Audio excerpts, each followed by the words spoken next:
The night always seemed older than the day, and on the evening the child arrived, the sky looked as though it had been painted with quiet hands. There was no storm, no shout, no trembling of earth, only a hush, as though the world itself leaned closer to listen. The air smelled faintly of iron and wildflowers, and the stars lingered longer than they usually did, reluctant to leave. People whispered afterward that something strange had happened, though they could never quite put their finger on what. They spoke of the way the wind circled around the small house, of how the lamps flickered, though the oil inside them never ran out, and of how the newborn's eyes opened wide too soon, glistening like small pools of dusk. The child did not cry much. That too was peculiar. Most babies filled their homes with wails, but this one rested quietly, watching. It was as though he was already waiting for something. The elders in the village, people whose bones remembered older stories than most, said he carried a softness that would bend rather than break, and that one day this would matter. But in those early days, no one could know what that softness meant or what path it would shape. The boy grew in the rhythm of slow seasons. Winters arrived heavy with snow that settled over rooftops, and summers hummed with insects that stitched the fields together with sound. He never seemed impatient with time. When the other children ran quickly toward games, he lingered behind, fascinated by the curl of smoke leaving the chimney, or the way frost patterned itself on glass. His mother sometimes worried. "He watches too much," she said softly to his father, but his father only smiled. "Better to watch than to rush. He will see things we do not." There was one evening in those early years that stayed with him long after he forgot most of his childhood details. He had wandered to the edge of the meadow alone, barefoot, chasing a light that he thought might have been a firefly. But when he caught up to it, he found nothing there, only the quiet hum of the earth beneath his toes and the strange sense that something unseen was leaning close. He whispered without meaning to, "I know you're here." And though there was no reply, he felt less alone. Children grow not only in height, but in the strange shadows of their thoughts. He carried with him a habit of listening, not only to words, but to pauses. When neighbors spoke, he would tilt his head, studying the spaces between their sentences as though the silence mattered more than the sounds. People sometimes teased him for this, called him dreamy, slow, odd, but he never argued. Instead, he smiled gently, the kind of smile that disarmed irritation and replaced it with curiosity. On his 7th birthday, his grandmother gave him a small wooden box. It wasn't ornate, just a plain box with a clasp that barely worked, but she pressed it into his palms with a gravity that made him understand it was important. "You don't need to open it yet," she whispered. "Some things wait. You'll know when." He kept the box hidden under his pillow, often reaching for it in the night to assure himself it was still there. It became a quiet anchor, a reminder that some mysteries are not to be rushed, but to be carried patiently, like a secret heartbeat. One evening, while the family sat near the hearth, his father told a story about a traveler who could walk between places without moving, who carried not weapons but songs that soothed even the fiercest storms. The boy listened intently, the flames reflecting in his eyes. When the story ended, he asked softly, "Did he ever come back?" His father paused, surprised. "No one knows," he admitted, "but maybe the songs are still walking somewhere." The boy nodded, as though that was answer enough. Dreams began to find him, the kind that blur the line between waking and sleeping. In them, he walked through long corridors made of clouds, or stood beside rivers where the water whispered secrets too soft to catch. Sometimes he woke with the feeling that he had left part of himself elsewhere. He told no one. It felt like a fragile truth, something that would vanish if spoken aloud. There was a night of heavy rain when he sat awake at the window, watching droplets race each other down the glass. His younger sister stirred restlessly in her sleep, and he climbed into her bed, curling beside her until she calmed. He didn't always understand her words. She spoke in bursts, tangled and fast, but he understood her heart. She leaned on him without knowing why, and he carried her storms quietly, as if they were his own. The seasons turned again, and with each passing year, he grew into a presence both gentle and strange. His teachers said he was too distracted, though his hands often finished tasks long after the others had grown restless. He learned to mend small things, broken tools, torn cloth, even the wilted stems of flowers someone had stepped on. He never called it fixing. He called it listening, as though each object whispered how it wished to be whole again.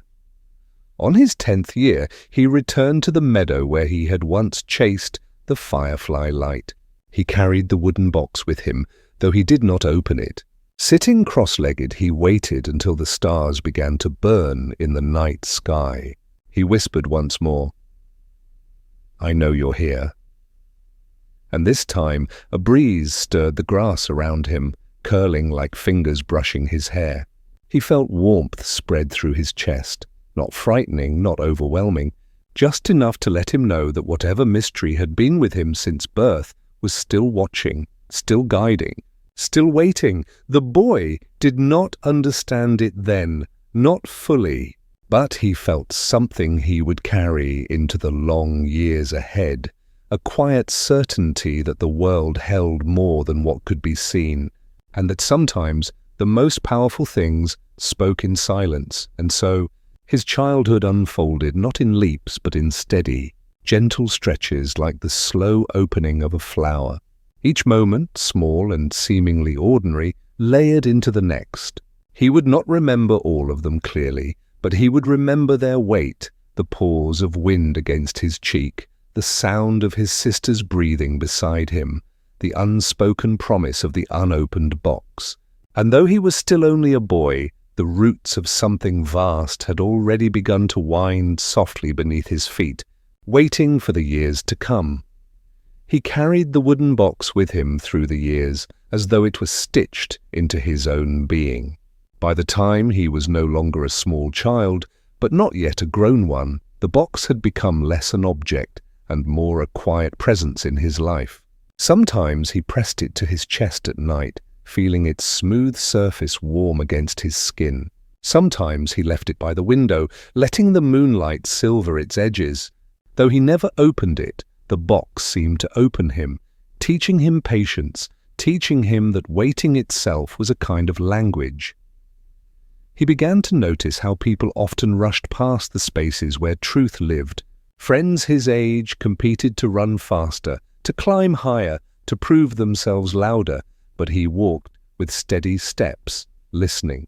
He noticed how the blacksmith, who seemed so stern, paused to hum before striking metal, as though the song mattered as much as the hammer.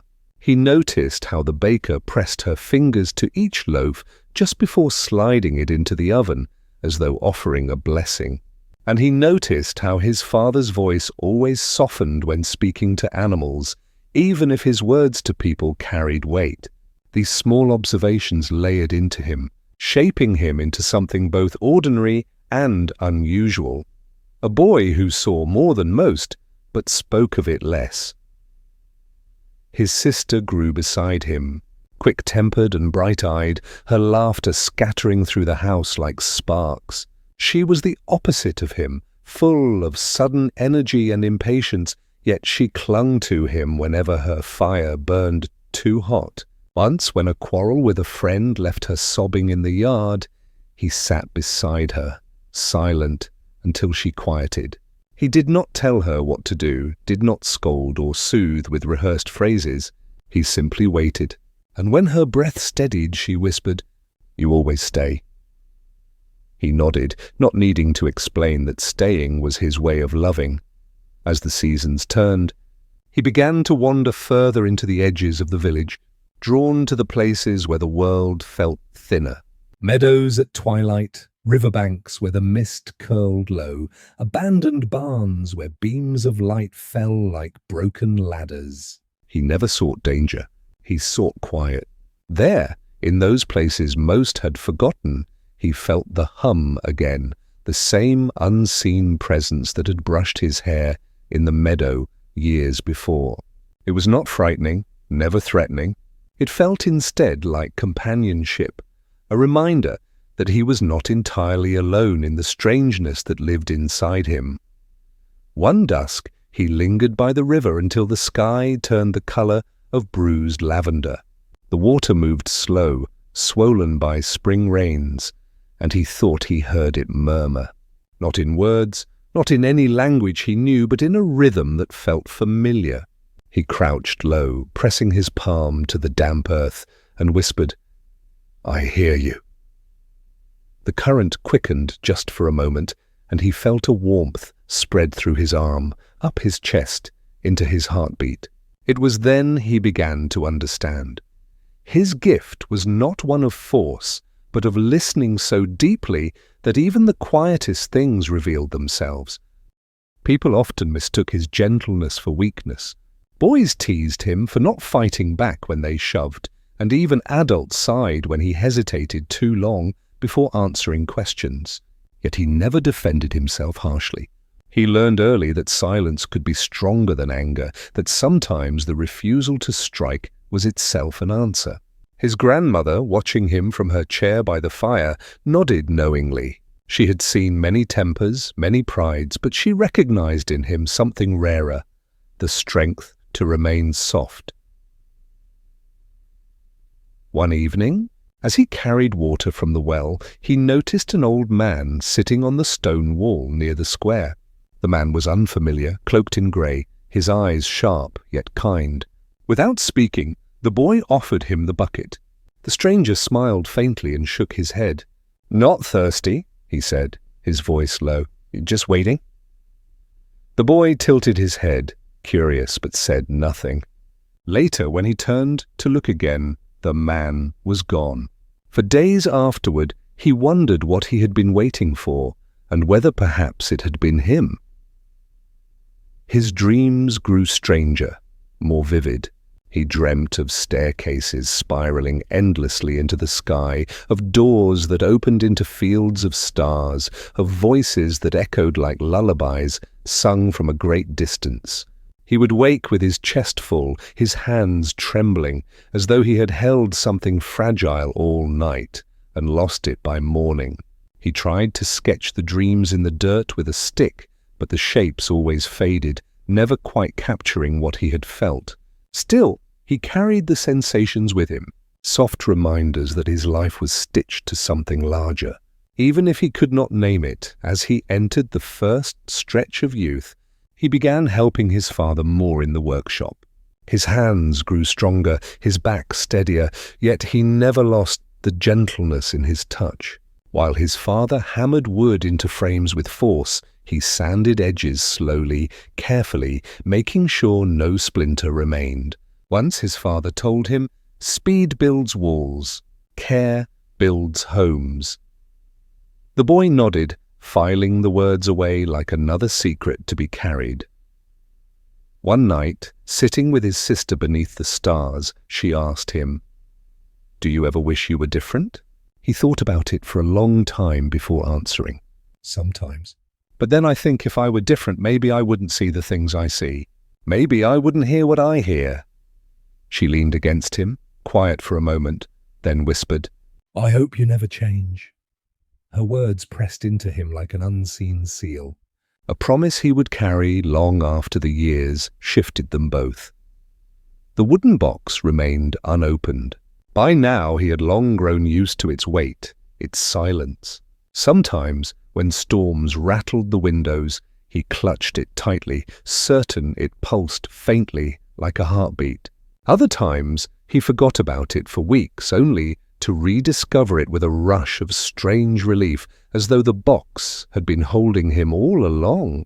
Though he never dared open it, he began to sense that the box was less about what was inside and more about what it taught him, that patience and faith were sometimes heavier than any secret.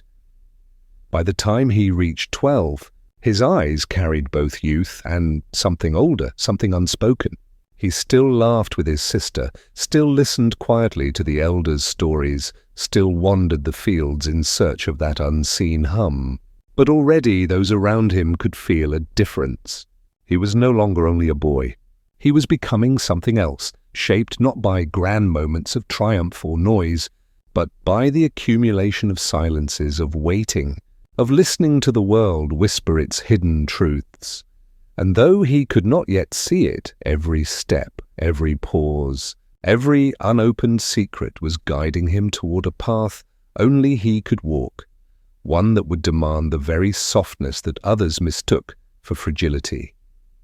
The boy's 12th year deepened into quiet layers of discovery, and though he carried himself with the same gentleness, something within him was beginning to stretch.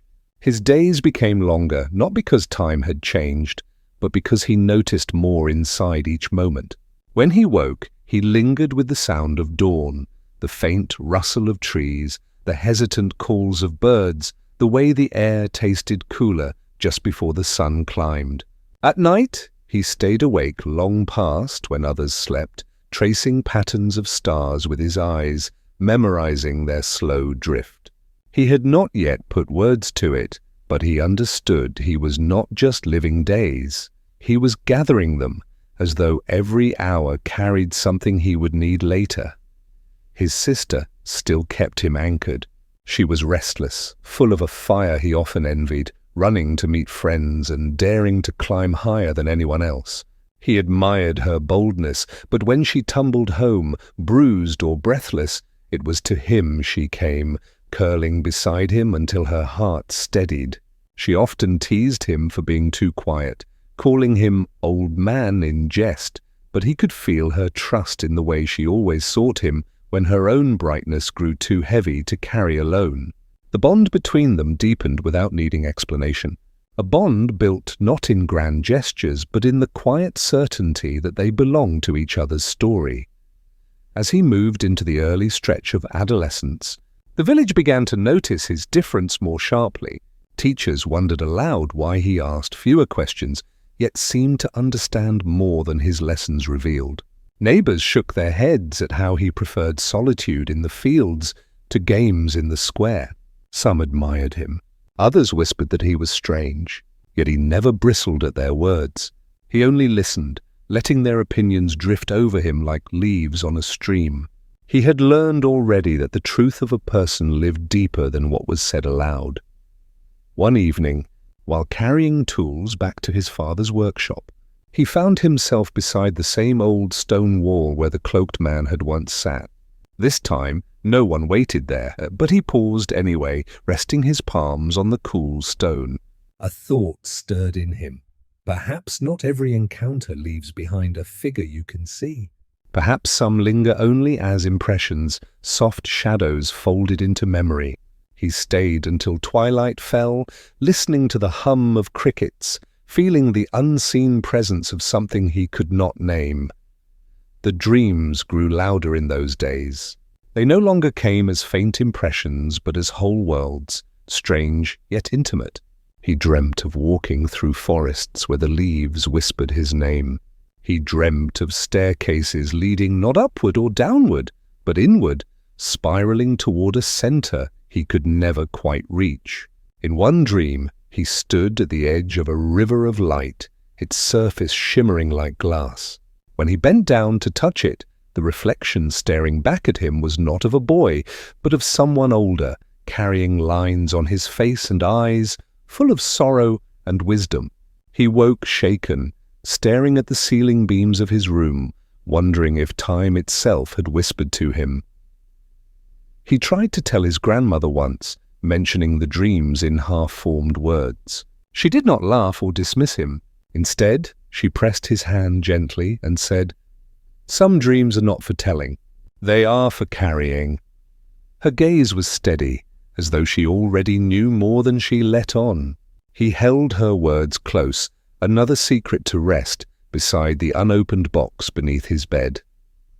The box remained both a comfort and a puzzle. Some days he almost opened it, his fingers trembling on the clasp, breath caught in his chest. But always something stopped him. Not fear, not doubt, but the certainty that to open it too soon would mean losing what it had been teaching him all along. So he waited, as he always had, the waiting itself becoming part of who he was. As his body lengthened and his voice shifted, his patience began to ripple outward in ways others noticed. Younger children in the village followed him, sensing his calm.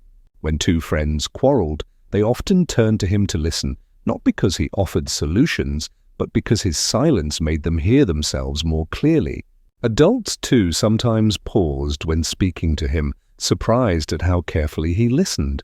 Though he still said little, his presence seemed to shape the air around him, like the steady root of a tree others leaned against without realizing. Yet he felt a quiet tension growing inside, a sense that his listening was preparing him for something he could not yet see. He found himself drawn more often to the edges of the village, to the places where the veil between worlds felt thinner. One dusk he lingered at the river again. The current swelled from rain, and in its rush he thought he heard not just murmurs, but fragments of words, too faint to catch. He leaned closer, whispering, "I am here." For a moment the river stilled, and though the silence was brief, it filled him with certainty. He had been heard. His sister noticed the change in him. One night, lying on the roof beside him as stars gathered overhead, she asked, "What do you keep listening for?" He took a long breath, letting the night air fill his lungs, and finally answered, "Something that's always been with me." She frowned, not understanding, then tucked her head against his shoulder. "You're strange," she murmured, half asleep. He smiled, letting the words settle without protest, because he had already begun to understand that strangeness was not a burden. It was the shape of his path. As the years edged forward, he sensed a quiet shift in the world around him, as though the air itself was waiting. The fields felt heavier with meaning, the nights deeper with possibility. He was still a boy, not yet a man, yet everything he had gathered, the silences, the dreams, the weight of the box, the bonds with his sister and grandmother, was leading him gently toward a horizon he could not yet see. And though the road ahead remained hidden, he felt no fear, only the steady pull of something ancient, patient, and unspoken, drawing him forward step by step, breath by breath, into the mystery that awaited. By the time his 13th year stretched into the warmth of summer, the boy's sense of listening had deepened into something almost tangible. It was no longer only the sound of rivers or the pauses in voices that reached him. It was the subtle pulse beneath things, as though the world carried a hidden rhythm and he alone was attuned to it. He began to notice it most in stillness. When he stood alone in the meadow, eyes half closed, he felt a soft hum, not in his ears, but in his chest, a vibration that steadied his breath. It was gentle, never demanding, but it drew him closer, as if encouraging him to lean into something just beyond sight. His sister saw the change too, though she never spoke of it directly. She became restless whenever he drifted into those silences, tugging at his sleeve or tossing pebbles to draw him back. She did not like to feel him slipping into a place she could not follow. Yet despite her interruptions, she also trusted him with secrets no one else heard. When her voice cracked with doubt about her own future, it was his listening that steadied her. She told him once, half whisper, half confession, "You make me feel less loud inside." He smiled at that, though he could not find words to answer. The dreams, too, grew sharper, shifting from blurred impressions into patterns that lingered in waking hours. One night he dreamt of standing in a hall of mirrors where each reflection showed not his present self, but fragments of what might be. In one he was older and tired, yet peaceful. In another he was carrying a child's hand in his own, guiding them through shadows. In yet another he was alone, standing beneath an endless sky, his face unreadable. He woke with tears in his eyes, not from fear, but from the weight of possibility. Each image felt like both a warning and a promise. In the waking world, whispers of ability began to surface. It was not dramatic, not the kind of power sung about in stories. It showed itself in quiet ways that only the observant noticed.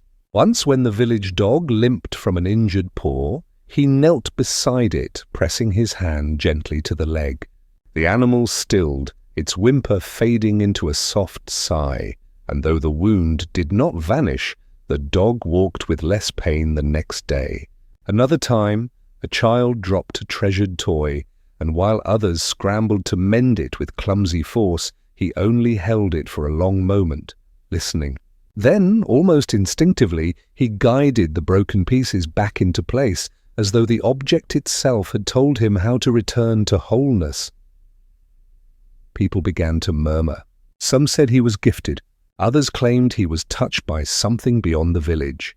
His father, practical and proud, said little but watched carefully, perhaps wondering what shape his son's life was taking. His grandmother smiled knowingly, though her silence said she had expected this all along. It was his sister who voiced what others hesitated to. "You're different," she told him one night as they lay watching stars. Not just strange like before, different. Her tone held both awe and unease, but he only answered with the truth he carried. "I think I always have been." The wooden box remained unopened, though it grew heavier in his thoughts. At times he wondered if his growing awareness was connected to it, if the box was less an object and more a mirror of what was happening inside him.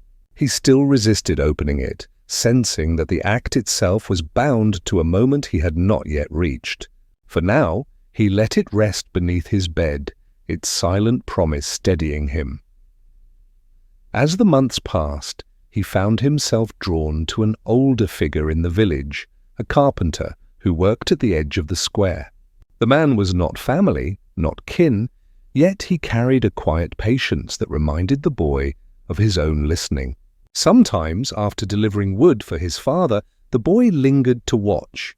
The carpenter never rushed his work, shaping wood with careful strokes, humming low songs as he carved. One afternoon, noticing the boy's gaze, the man offered him a piece of scrap wood and a small knife. "Try," he said. The boy hesitated, then began, his hand steady though inexperienced. The figure he carved was crude, but the act of shaping something slowly filled him with calm. The carpenter chuckled softly. "Not everything needs to be quick. Sometimes the work teaches you what you didn't know you were seeking." These moments with the carpenter became a new thread in his life, a quiet mentorship born not of instruction, but of shared silence.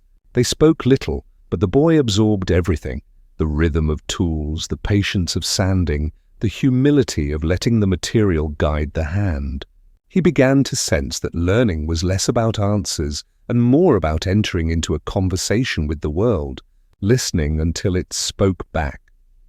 One evening, while carrying his carving home, he passed by the meadow where his earliest encounters had stirred. The air shimmered strangely that night, the grass bending in ways that seemed too deliberate to be mere wind. He paused, clutching the figure he had carved, and whispered again, "I am here." This time, the hum inside him answered more strongly than before, a resonance that spread through his chest and hands.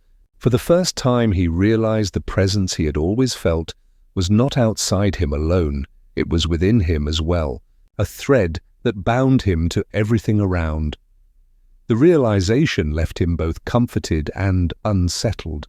Comforted because he was not alone, unsettled because he understood now that whatever waited for him would require more than listening. It would require him to act, to shape, to carry what he had been given.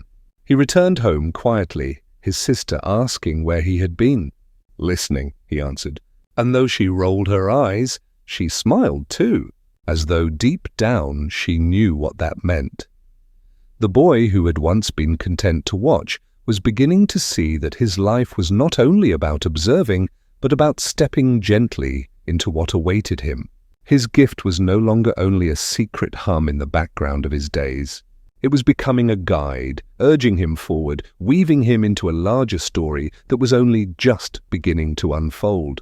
And though he did not yet know where it would lead, he sensed that every dream, every silence, every unopened mystery was leading him toward the moment when patience would turn into purpose. The days that followed seemed to move with a new kind of weight, though nothing outwardly had changed. He still rose with the morning light, still helped his father with work, still walked the familiar paths between river, meadow, and square. Yet beneath the ordinary there was a quiet pull, as though each step was leading him closer to something he could not yet see. The hum he felt inside him lingered longer now, not only in the stillness of night, but even in the noise of day. When voices rose in argument at the market, he felt it steady him. When storms rattled shutters and filled the sky with restless thunder, the hum remained like an anchor deep in his chest. It was no longer just a secret gift, it was becoming a part of who he was. The carpenter noticed it too. One afternoon, as the boy sat sanding a small piece of wood, the man studied him for a long time before speaking. "You work as if you're listening to something most of us can't hear," he said. The boy hesitated, unsure if he should admit the truth. Instead, he only shrugged, but the carpenter nodded as though he understood anyway. "Good," he murmured. "Keep listening. The world speaks louder than words when you're patient enough." That simple exchange settled into the boy like a seed planted deep, its roots stretching silently toward something yet to bloom. His sister remained both tether and mirror. She was growing too, her brightness maturing into a sharp wit, her restlessness shaping itself into curiosity about life beyond the village. One evening, sitting beneath the roof they had climbed so many nights before, she told him she wanted to leave someday, to see what lay beyond the horizon. "Don't you ever wonder what else is out there?" she asked, eyes shining with the stars above. He thought about it, then answered softly, "I think what's out there will come here when it's time." She laughed at him, calling him hopelessly strange, but her laughter carried no mockery. It carried affection, the kind that binds without asking. It was during this stretch of years that he began to notice how people sought him without realizing why. A neighbor with a failing crop would pause to talk with him, and though he offered no advice, they would leave calmer, renewed. A friend, worried about the judgment of others, confided in him and later said the silence between them had been more comforting than any reassurance. He did not set out to heal or to guide, yet it happened all the same, as though his very presence drew people back into themselves. Sometimes he wondered if this was what the hum inside him was meant for, not to change the world in grand strokes, but to remind it of gentleness. Still, the dreams pressed forward, growing bolder with each season. In one, he stood at the edge of a great plain where thousands of figures walked, their faces blurred, their footsteps heavy.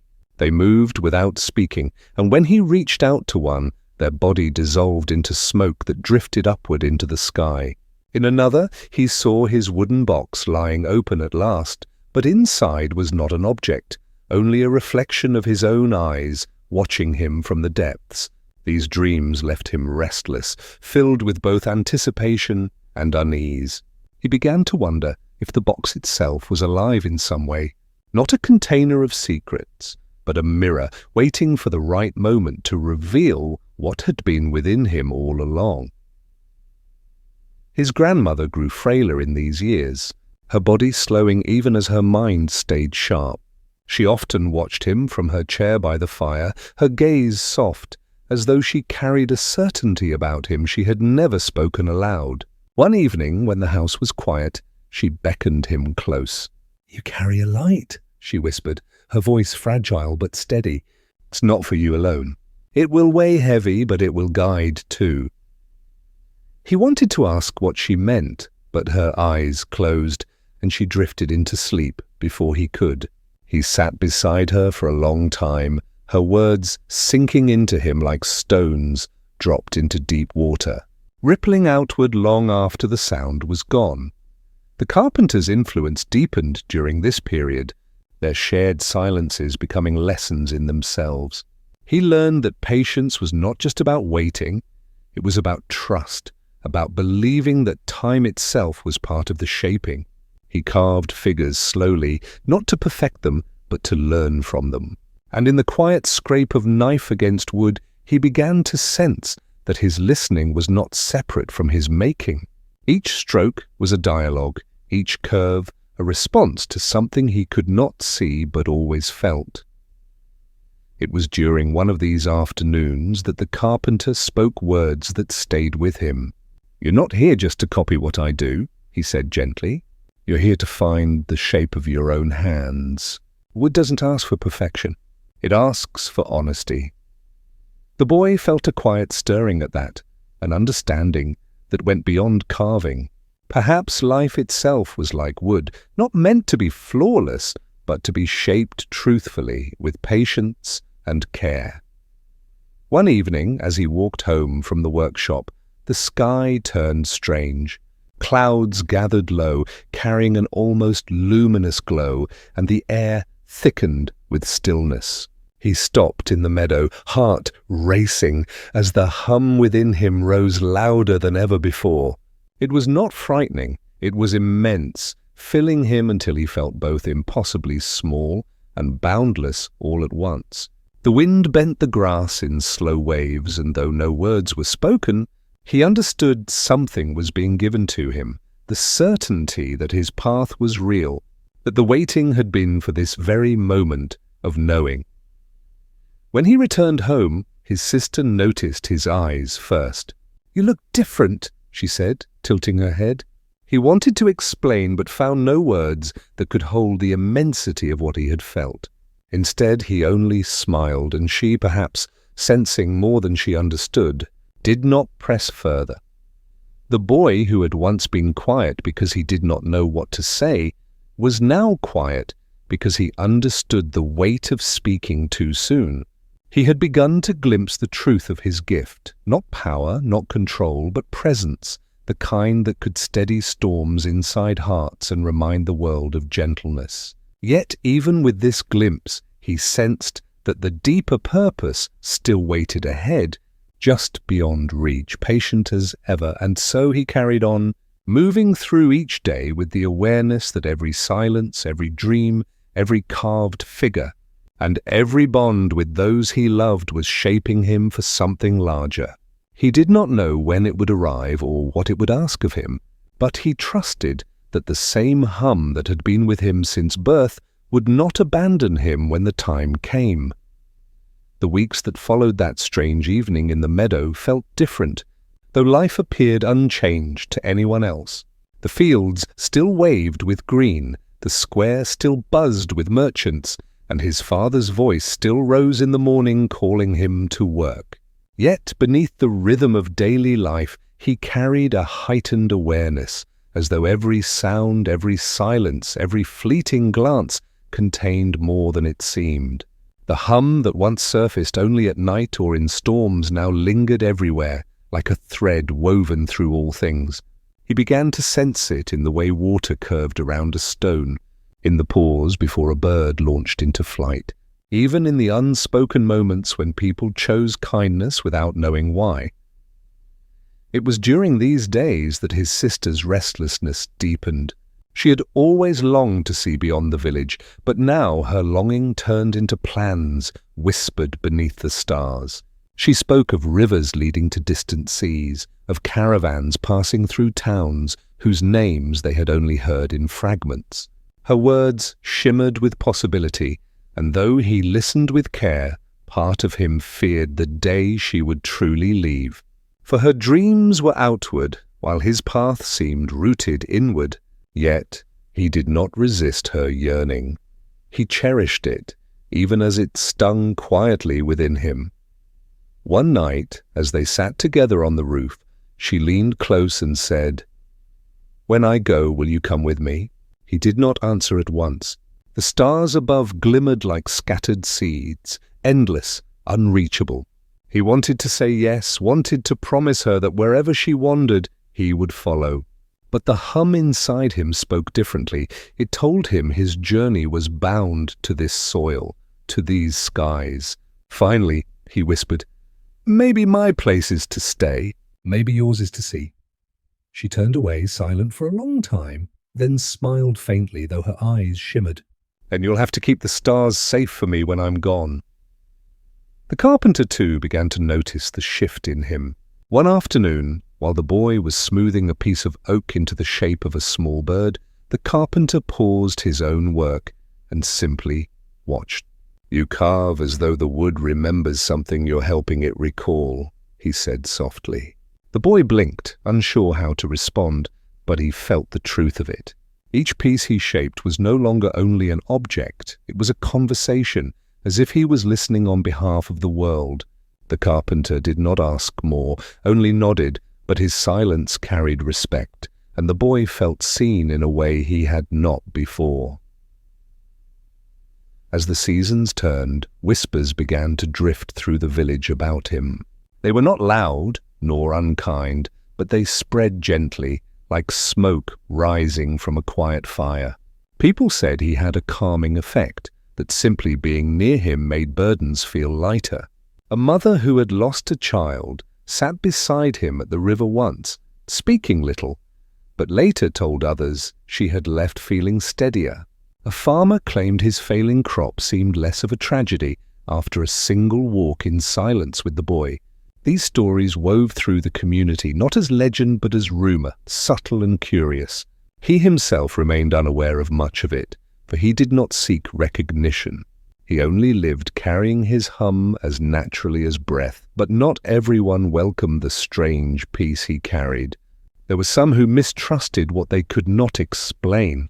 One man, bitter from years of failure, muttered that the boy was unnatural, that he unsettled the natural order. Another accused him of arrogance, though the boy had never spoken a proud word. These whispers did not take root widely, yet he felt them like cold wind at his back. For the first time, he realized that gifts, no matter how gentle, carried shadows too. Not all would understand, not all would trust. The hum inside him did not falter, but it grew heavier, as though preparing him for the weight of being misunderstood. His grandmother sensed this before he spoke of it. One evening, when he sat by her side as she rested in her chair, she reached for his hand. Her touch was frail but sure. "Even light casts a shadow," she murmured, eyes closed. "Do not fear it. It only proves the light exists." He held her hand until she drifted into sleep, her words settling into him like embers that would never cool. Dreams continued to guide him. Some were gentle, filled with rivers that shimmered like glass, or forests where trees bent low to whisper secrets he could almost hear.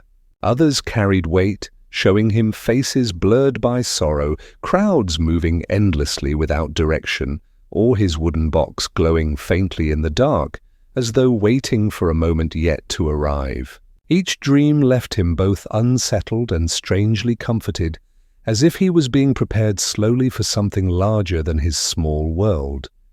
One afternoon, as he walked through the meadow where the wind always carried voices of its own, he felt the hum surge within him again.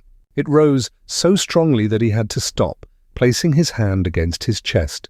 The air stilled, the grass bent, and for a moment it was as if the entire world was holding its breath with him. He closed his eyes, and in that stillness he heard, not with ears, but with something deeper, a simple truth. You are not alone. The words, or perhaps the feeling, moved through him like a river. It was not only a comfort, it was a reminder that his gift, his presence, his very being was part of something vast, woven into lives beyond his own. When he opened his eyes, the world resumed as though nothing had happened, yet he felt transformed.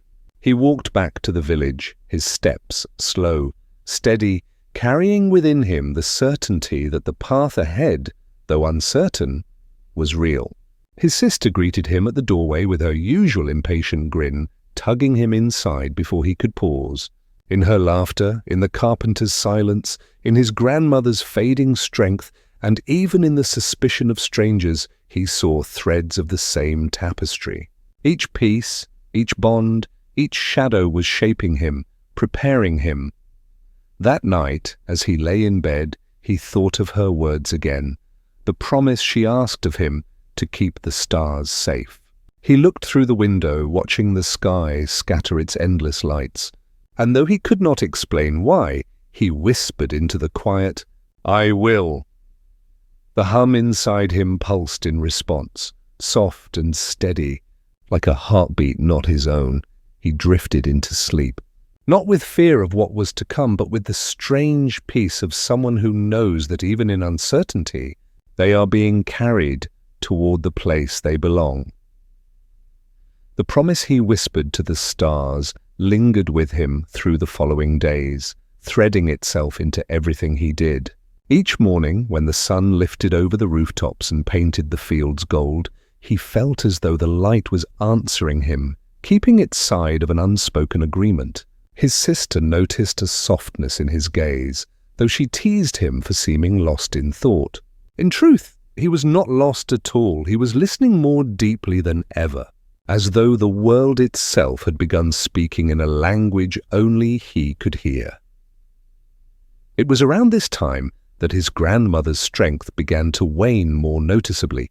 She spent longer hours resting, her hands folded gently in her lap, her eyes often closed as though she was already drifting between this world and another. He stayed close to her whenever he could, sitting silently at her side, not asking questions, not demanding stories. Sometimes she would stir and speak, her words faint but steady, and he would carry them like treasures. "The world is wide, but the heart is wider," she told him one evening, her voice barely above a whisper. He didn't fully understand, yet he felt the truth sink into him like water into soil, waiting to grow roots in its own time. His sister grew restless in contrast. Where the grandmother grew still, she became movement itself, walking the roads that led out of the village just to see how far they stretched before curving back. She spoke often of leaving, her eyes lighting with every mention of new cities, unknown people, and distant seas. Sometimes, when she shared her dreams, he would feel the hum stir in his chest, as if urging him to remember that not all journeys were meant to be taken together. Still, he loved her longing, even as it carved a quiet ache into his heart. One night, as the wind rustled softly against their roof, she asked him again, "When I go, what will you do without me?" He looked at her, the starlight catching in her hair, and said gently, "I'll still hear you. Even far away, I'll hear you." She frowned at first, confused, but then smiled with that same teasing warmth, shaking her head at his strangeness. Yet the smile stayed, and he knew she believed him, even if she didn't fully understand. The carpenter continued to shape him in ways beyond the work of his hands. In the silence of the workshop, where the scent of fresh wood hung heavy, the boy found a kind of meditation. Each carving, each smoothing of rough edges became less about creating and more about revealing. He began to see that the figures he made were not just birds or animals or simple objects. They were glimpses of how he felt inside. A bird's wings might tilt toward freedom. A child's figure might carry a curve of quiet sorrow. Without meaning to, he was leaving pieces of himself in the wood, small confessions that words could not hold. One day, as he placed a finished carving on the table, the carpenter studied it for a long while. It was a small figure of a girl, her arms reaching upward as though grasping at something unseen. "This is your sister," the carpenter said, not asking but stating. The boy looked at the figure, surprised at how clearly it revealed her longing. He had not set out to carve her, yet she had emerged all the same. "You see the truth without trying," the carpenter continued softly. "That's rarer than skill. Guard it well." The words struck him deeply, for they were not praise, they were a warning, a reminder that truth was fragile and not everyone welcomed it. As whispers in the village grew, so too did his awareness of the weight he carried. More often people sought him without knowing why. Some came with heavy hearts and left lighter.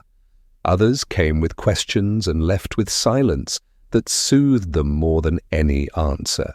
Yet the murmurs of mistrust remained, faint but sharp, like stones hidden in tall grass. A few villagers muttered that he was unnatural, too strange, too quiet, that his presence unsettled them. He learned to bear it, though it pained him. He understood now that the hum was not his alone. It touched others, sometimes gently, sometimes uncomfortably, and not everyone was ready to be touched by it.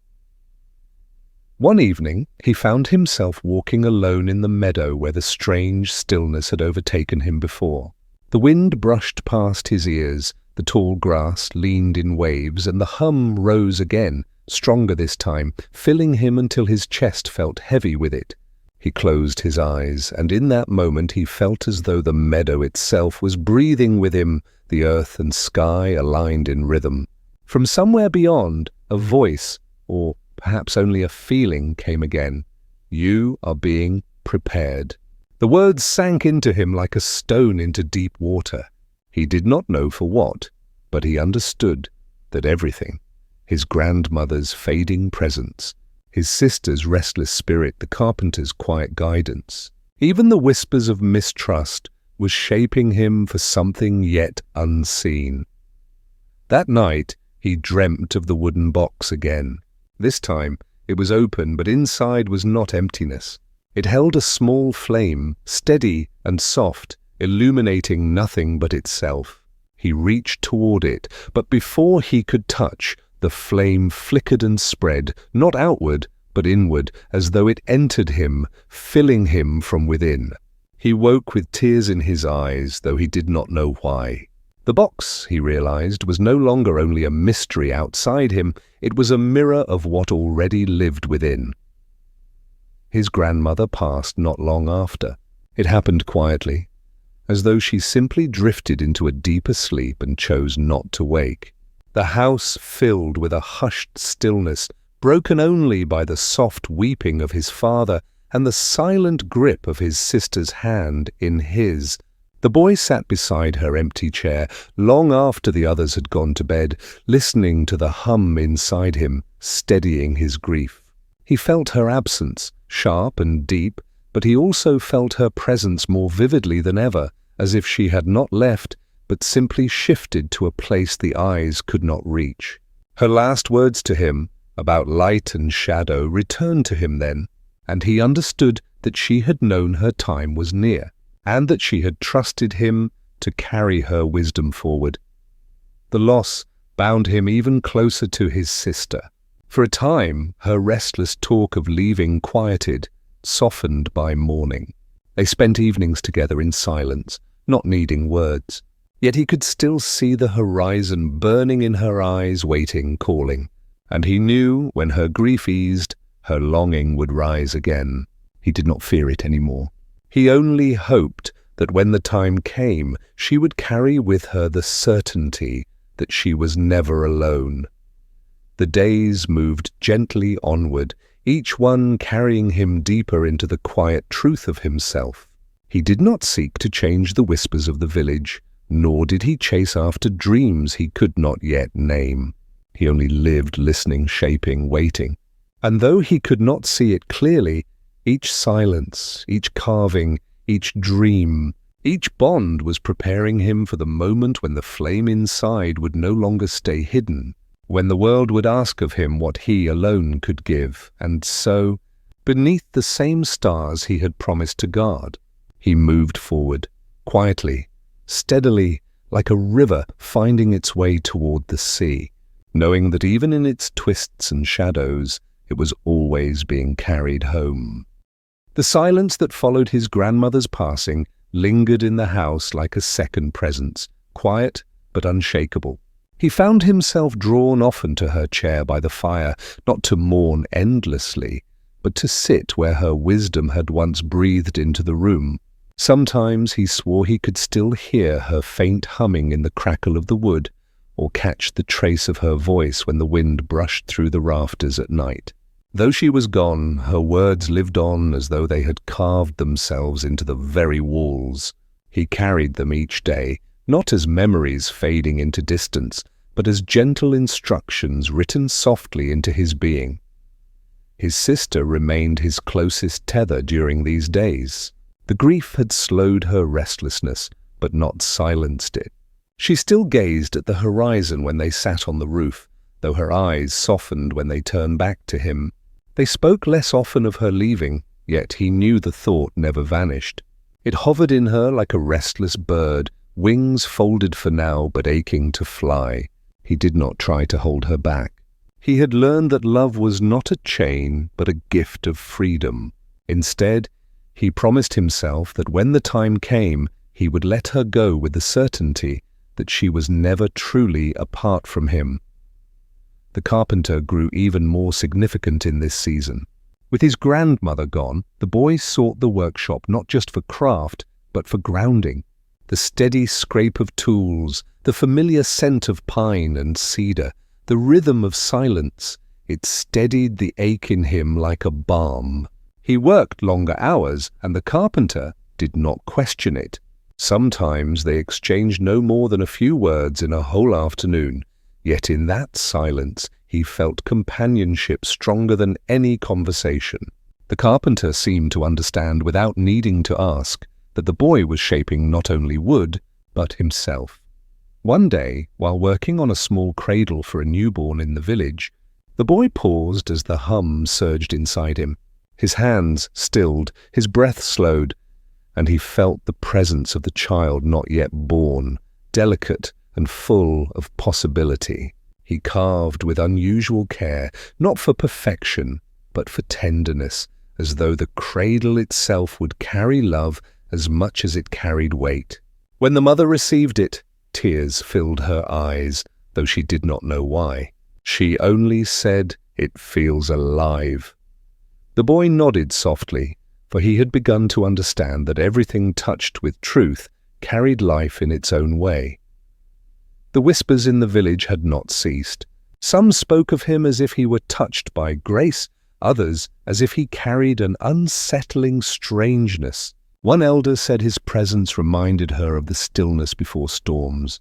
Another muttered that he was not to be trusted, for no boy should bear such silence without reason. He heard these words sometimes, carried on the air, and though they stung, he bore them. He had come to realize that people often feared what they could not name. The hum inside him remained steady, teaching him patience, reminding him that shadows and light always walk together. At night, dreams continued to guide him, though they grew stranger still. In one dream, he walked along a vast river, the water so wide it seemed like an ocean, and on the other shore figures waved, their faces indistinct. He tried to cross, but each step into the water only deepened without bottom. He awoke breathless, his heart racing, the sensation of being pulled between shores lingering even as daylight returned. In another, he held the wooden box again, but this time when he opened it, the flame inside had grown larger, filling the box with light so bright he could barely see. He woke with his chest aching as though the fire had truly lived within him. His sister noticed his restless nights. "You're dreaming again," she whispered one morning, catching the tiredness in his eyes.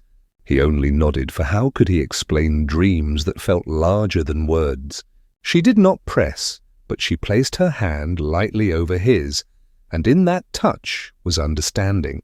She did not need to know the dream to know the weight of it. That was her gift. Where he carried silence, she carried presence.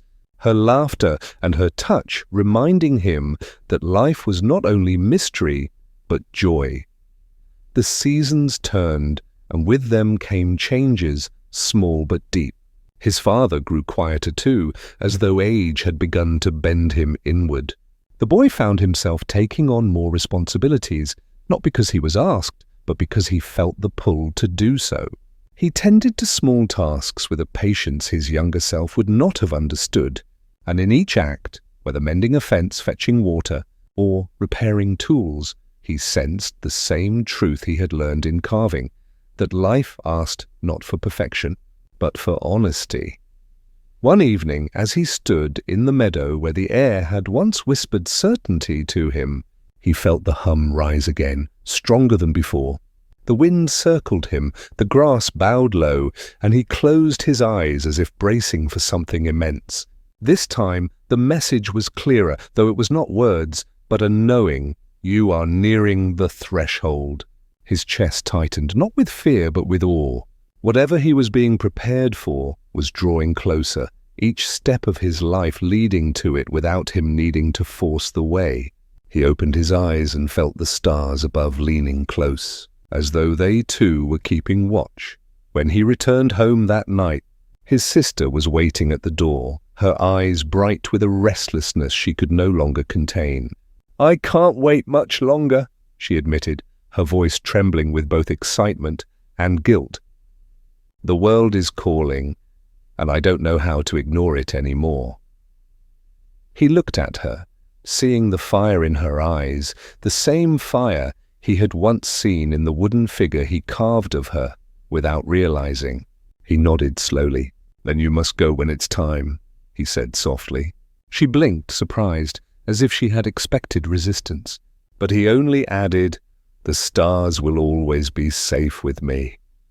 Tears filled her eyes, and she embraced him tightly, the kind of embrace that speaks of both love and parting. That night, as he lay awake listening to the soft creak of the house, he realized that their journeys were not diverging, but unfolding in harmony. Hers was outward, reaching for distant horizons, while his was inward, rooting itself into unseen depths. Both were necessary, both carried truth. The hum within him pulsed in steady rhythm, as if affirming that understanding. He closed his eyes and let the sound carry him into sleep, where once again he dreamed of the flame burning brighter now, waiting patiently for the moment it would be fully revealed. And in that dream, as the light warmed him from within, he understood something new. The flame was not meant to remain hidden forever. It was waiting for the world to ask for it, waiting for the right moment when silence itself would be the gift the world needed most. Until then, he would continue, steady as the river, listening, shaping, waiting. The days that followed unfolded with a quiet intensity, as though the air itself carried the weight of something about to shift. He awoke each morning with the same rhythm, chores, the workshop, evenings under the stars with his sister, but beneath the surface, everything felt sharpened, as though each moment was preparing him for what lay ahead. The hum within him grew more insistent, not loud or overwhelming, but steady, like the heartbeat of something larger than himself, pulsing in time with his own. It was no longer just a presence. It was a call, subtle yet undeniable, urging him to remain attentive. His sister's restlessness became more visible with each passing day. She lingered at the threshold of the house, gazing out as if the fields and woods no longer held enough to satisfy her.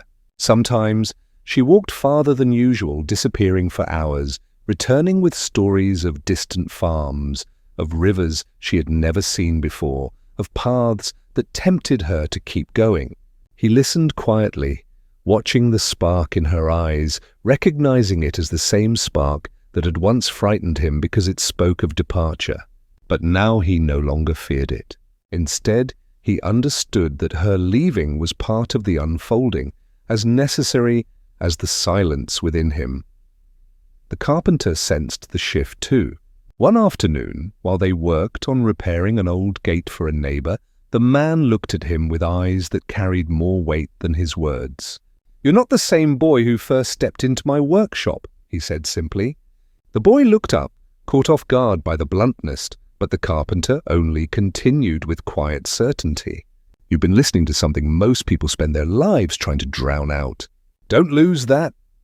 Then he handed him the tool, letting silence close the moment again.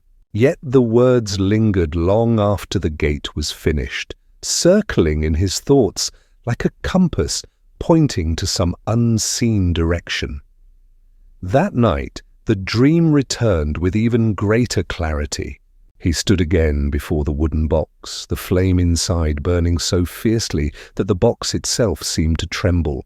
This time, when he reached for it, the flame did not stay contained.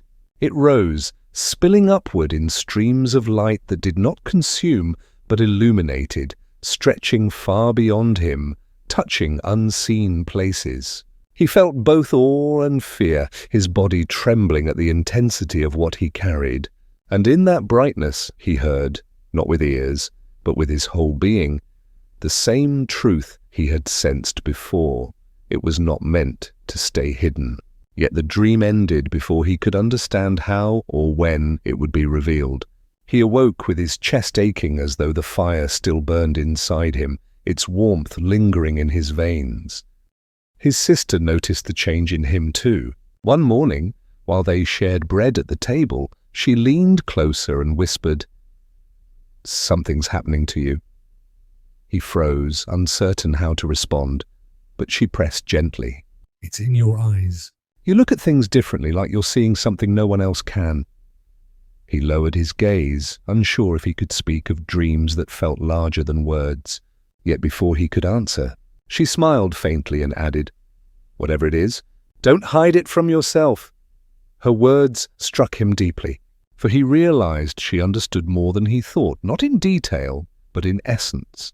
She too had been touched by the mystery that surrounded them, though hers called her outward, while his called him inward. The village, however, grew more unsettled. Whispers deepened into questions, questions into suspicion.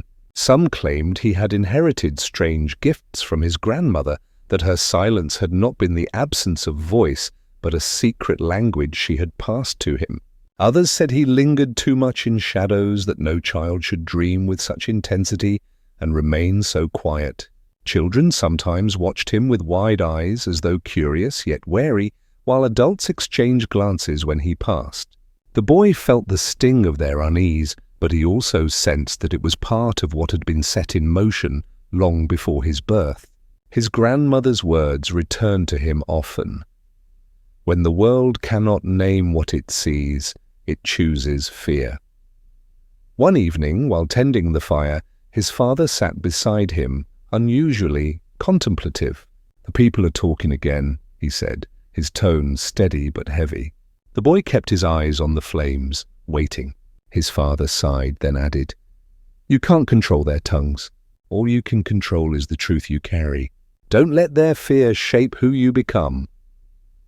It was not often that his father spoke so openly, and the boy listened intently, feeling the weight of the words sink into him like stones into deep water.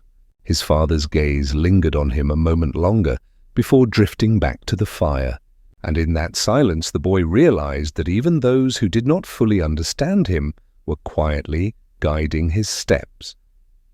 As the days passed, his sister grew more determined. One night, she confessed that she had found someone willing to take her beyond the village, a trader passing through who promised to show her the roads that led to distant cities. The boy's heart tightened at the thought of her leaving, but he did not protest. Instead, he asked softly, "When?" She hesitated, then answered, "Soon, before the next full moon." The air between them grew heavy, filled with both love and inevitability. They sat in silence afterward, their bond too strong for words, each knowing that this parting was not an end, but a widening of their paths. The night she prepared to leave, the house felt alive with unspoken emotion. Their father remained silent, his face set in a mixture of pride and sorrow. The boy walked with her to the edge of the village, the stars above blazing as though bearing witness. They embraced for a long time, her arms tight around him, her breath shaky against his shoulder. "Keep the stars safe," she whispered again, repeating the words she had spoken once before. His chest ached, but he nodded, knowing she trusted him with more than he could yet understand. He watched as she disappeared into the darkness, her figure swallowed by the night, and though his heart felt hollow, the hum within him rose with steady assurance. She was following her calling, just as he must follow his. In the quiet that followed her departure, the boy felt the weight of solitude more acutely than ever. Yet it was not a crushing loneliness, but a deep stillness, as though the silence itself had grown larger to fill the space she left behind. He sat by the meadow where the wind had once spoken certainty, and again it moved around him, carrying the familiar hum. This time it was clearer than ever, not as a command but as a truth. Everything was converging. His sister's leaving, the whispers of the village, the carpenter's guidance, his father's words, his grandmother's legacy, all of it was leading toward a moment that had not yet revealed itself. He returned home, lay down beneath the quiet of the rafters, and closed his eyes. Sleep came quickly, and with it the dream once more. But this time, when he opened the box, the flame did not only fill the sky above him, it poured outward in all directions, spreading across the land, touching rivers, forests, mountains, and villages. He stood in the center, not consumed but illuminated, his silence carrying the flame further than words ever could. And in that moment, he knew, with unshakable certainty, the time was drawing near when he would no longer be able to remain hidden in the quiet edges of the world. The flame would have to be carried forward, not for himself, but for something greater than he yet understood. He awoke with his hands trembling, his heart steady, and the hum within him stronger than it had ever been. The threshold was no longer distant. It was approaching, step by step, and he was readying himself to cross it. The morning after the dream lingered in his chest, like the echo of a bell that had been struck once, but continued to hum long after the sound had faded. He rose with a sense that something within the air itself had shifted. The village looked the same, fields heavy with dew, smoke curling gently from chimneys, children running along the worn paths, but to him it all felt suspended, like the pause before rain. Every gesture, every glance, every sound seemed infused with quiet meaning, as though the world itself knew what he was carrying inside. He walked slowly, almost reverently, as if each step might awaken something hidden beneath the ground. Without his sister, the house felt hollow in the evenings. The warmth of her voice was absent, leaving an emptiness that neither the fire nor the steady presence of their father could fill. Yet he did not collapse beneath the weight of her absence. Instead, he let it settle around him, heavy but not unbearable. He began to notice the way silence shaped itself differently in her absence, creating space for something else to grow. In that space, the hum within him stretched wider, filling the quiet corners, reminding him that her departure was not a severing, but part of a greater unfolding. The carpenter continued to guide him, though more often now he gave less instruction and more silence, watching the boy's hands as though measuring how much he had learned. There were days when the man would simply stand back, allowing the boy to complete a task on his own, his eyes narrowing not in doubt but in quiet assessment. Once, as they repaired a roof together, the carpenter paused and said, "You don't even ask anymore, you just do. That's how I know you're listening to more than me." The boy looked at him curiously, but the man only smiled faintly as though he had said enough. The villagers' whispers had not faded. In fact, they had grown louder since his sister's departure. Some claimed she had left because of him, because the strangeness of their family had finally grown too heavy to bear. Others said he too would leave soon, carrying some hidden curse. He heard their words, not always directly, but in fragments, half-spoken sentences, quickly hushed conversations when he passed by. And though the words stung, he felt strangely calm within them, as though the hum had woven a shield around his heart. His father's advice echoed again. Don't let their fear shape who you become. One evening, as he sat alone by the meadow, the stars stretching wide above him, he felt the wind shift in a way it never had before. It was not a gentle stirring, but a deep, resonant pull, as though the world itself was drawing breath. He closed his eyes, and in that moment the hum within him and the voice of the wind aligned, not as two separate presences, but as one. For the first time, he felt the flame within the box of his dreams stirring while he was awake. It was faint, a flicker, but real. His chest grew warm, his breath deepened, and his hands tingled with the same quiet energy that had so often filled his dreams. He sat there for a long time, neither afraid nor eager, simply present, letting it unfold without force. The following days carried an undercurrent of anticipation. He continued his routines, helping his father, working with the carpenter, moving through the rhythms of the village. But beneath it all was a growing sense that something inevitable was approaching. Even the smallest moments seemed to hold weight.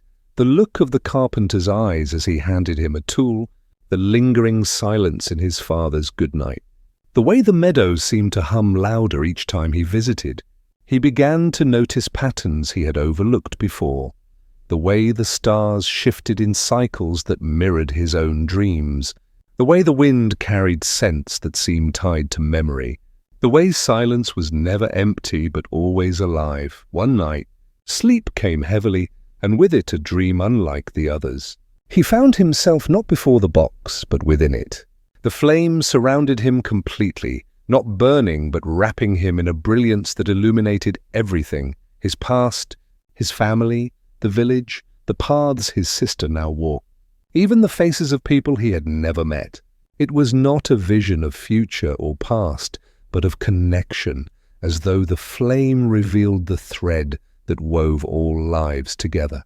And in that dream, he understood something he had never dared to put into words. The silence he carried was not emptiness, but space where the flame could live, unbound by noise. He woke with tears on his face, not from sorrow, but from a kind of overwhelming peace, a recognition that he was no longer waiting to become something. He already was. The question was not if he would carry it forward, but how. In the days that followed, the world seemed to test this quiet recognition. A storm came suddenly, tearing through the fields and damaging several homes. The village gathered to repair what was broken, and for the first time, the boy stepped forward not to follow, but to lead. His voice was soft, his instructions simple, but people listened. Not because he demanded it, but because there was a steadiness in him they could not deny. His hands worked quickly, his eyes calm even in the chaos, and though whispers still followed him, they shifted in tone. Some began to wonder if the strangeness they had feared might also be the strength they now needed. Later that night, after the storm had passed and the village slept, he returned to the meadow. The grass was wet, the air heavy with the scent of rain, but the stars had returned, bright and unwavering. He lay back against the damp earth and let his body sink into the ground as though it were holding him. The hum filled him again, stronger than ever, not as a distant call, but as something alive within every fibre of his being. And for the first time he whispered into the night, not a question, but an offering. I am ready. The words felt both small and infinite, carried by the wind into the unseen. He did not know what would come next, or when, but the fear that once lingered at the edges of his silence was gone. In its place was a deep, patient certainty.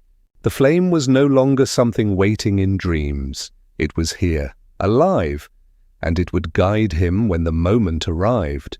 The path ahead might be hidden, but he no longer needed to see it fully, to trust that it was already unfolding beneath his feet. The stars shimmered above. The earth breathed beneath him, and he closed his eyes with the gentle weight of knowing that the threshold was no longer approaching. It was already here, waiting for him to step across. The morning after he whispered his quiet offering to the night, He rose with a stillness that felt unlike any other. It was not the ordinary calm of routine, nor the silence he had carried since childhood. It was deeper, steadier, as though something within him had shifted into place while he slept. He moved through the house with unhurried steps, his hands brushing over familiar things, the rough wood of the table, the worn fabric of his sister's chair, the handle of the door, as though anchoring himself to the simple world he knew, even as he felt a quiet certainty that change was already gathering at the horizon. His father noticed it first. At breakfast, he studied the boy's face with furrowed brows, not in suspicion, but with a kind of searching recognition. He said nothing, only nodded once, as though acknowledging what words could not carry. That single gesture felt heavier than any speech. It was as if his father had seen the same threshold that now pressed at the edges of the boy's days. The carpenter, too, seemed to sense it.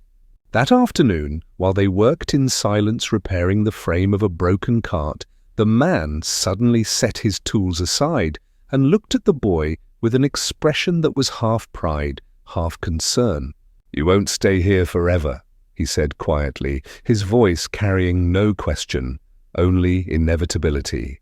"And when you go, you'll carry more than your own weight." The boy's hands stilled, his heart tightening with both fear and gratitude, but he did not answer. The carpenter only smiled faintly and returned to his work, as though the words had been a simple truth he had been holding until the right moment. The whispers of the village had not quieted, though they had shifted in tone. Some still watched him with suspicion, their eyes narrowing as though they expected him to bring ruin. Others had begun to regard him with reluctant respect, recalling the steadiness he had shown during the storm. The duality weighed on him, but he no longer carried it as a burden. Instead, he saw it as part of the pattern he was beginning to understand. Light and shadow always moved together, each defining the other. One evening, while walking the narrow path that wound beyond the fields, he met an old traveller resting by the roadside. The man's cloak was torn, his feet dusty, his eyes tired yet alive with a glimmer that seemed to hold entire stories. The boy offered him water, and the traveller accepted with quiet gratitude. They sat together in the dimming light, neither speaking at first, letting the silence stretch comfortably between them. At last, the traveller turned and studied him with a gaze that felt piercing yet kind. "You carry something," he said softly. "Something that isn't bound to you alone." The boy's breath caught, his heart quickening, but before he could respond, the traveller smiled as if he already knew. "It will ask much of you, but don't be afraid. The world has a way of guiding those who listen." The boy walked home in silence after the encounter, the traveller's words echoing inside him. They felt less like advice and more like a confirmation of what he had already begun to feel, that the flame within him was not meant to remain hidden. It was not only for him, it was a thread meant to be woven into the wider fabric of the world. That night, the dream returned, but it was gentler than before. He did not see the box this time, nor the flames spilling outward. Instead, he stood in a meadow beneath a vast sky, the stars stretching endlessly. The wind moved around him, whispering like a lullaby, carrying fragments of voices, his sister's laughter, his grandmother's silence, his father's steady words, the carpenter's quiet guidance, the traveller's assurance. They did not speak to him separately, but together, like one great chorus reminding him that he was not alone in what he carried. He awoke with tears in his eyes again, his chest full but not heavy, his breath steady and calm. The following days seemed to accelerate, though time itself did not change. It was as if events moved toward him more swiftly, drawing him into their flow. One afternoon, he found himself helping a neighbor whose livestock had broken free. The man panicked, chasing and shouting, but the boy simply stood still, breathing deeply, listening to the hum within him. He moved with calm precision, guiding the animals back not with force, but with steady presence. The neighbor watched in astonishment, his anger and fear dissolving into quiet awe. "You've got a way about you," he muttered afterward, shaking his head. "Like the world itself listens when you do." The boy said nothing, but the words stayed with him. He realized then that his silence was no longer only absence of speech, it was a presence, a space that allowed others to settle, to breathe, to find steadiness in themselves. It was not about what he could do, but about what happened around him when he carried that stillness openly. At night, the stars seemed brighter, the meadow more alive, as if the world itself was leaning closer. The flame within him no longer felt like a hidden secret, but a quiet companion, waiting patiently, guiding softly. And though he did not know when the true moment of crossing would come, he began to feel it approaching, not as a sudden break, but as a gentle unfolding, like dawn spreading across the horizon.